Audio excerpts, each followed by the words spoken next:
Welcome back. I'm now joined by Ellis Thompson-Ellis with the Grand Junction Fire Department. Thanks so much for coming on the show today. Thank you for having us. Of course. So you guys do school classroom education programs, right? Yeah, we do. Can you tell me about those? Absolutely. So fire education is really important, and Right. traditionally it's been done for younger kids. We're expanding our education program to include middle and high schools. Oh, that's exciting. Yeah. So how do these classes work? They're done through the school.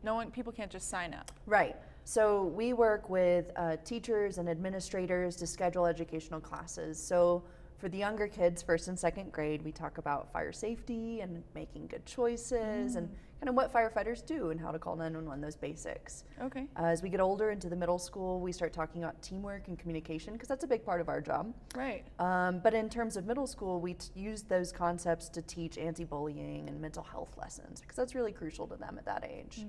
And then by high school, we're teaching kids CPR, hands-only CPR, because that's a skill we want everybody in our community to have.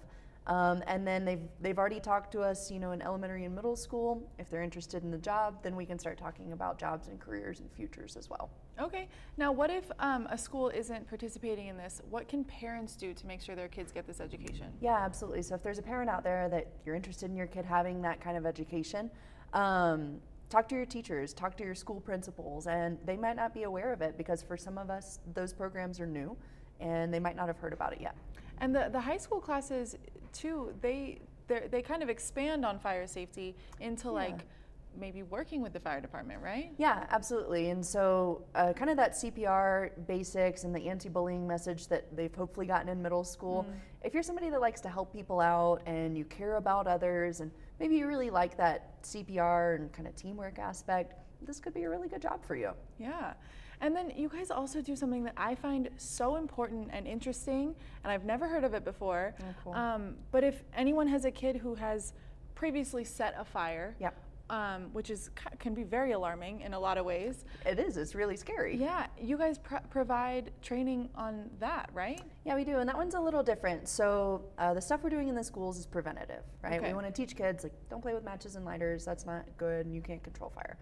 But if that message doesn't sink in and kids get to playing with matches and lighters, then we can bring kind of the whole family in for one-on-one education. And it's not just for the kiddo, it's for the parents and the siblings and anybody living in that house, because if a kid's playing with fire, everyone is at risk and everyone's got to work together to make sure that that behavior is corrected. Right. And I know that can be a hard problem to address for parents, but is this something you guys see pretty often? It is.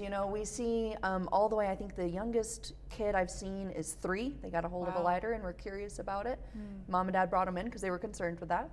All the way up through 17, we've had high schoolers who are starting fires at school or fires in trash cans, and that's problematic too because then you're causing evacuations and things like that, and that's a much more serious behavior. Right. So if for this juvenile fire setters class, if that's not enough, what's next? What's after that? Yeah, so most often we see that once we bring kids and families in and kind of provide that education about what happens after a fire, and after that curiosity goes away and now there is a fire, that prevents a lot of kids from starting fires ever again. But there's a couple that need more than that. So when we first bring kids and families in, we screen them. We kind of see where their fire behavior is, if it's curiosity or if it's delinquent or anywhere in between.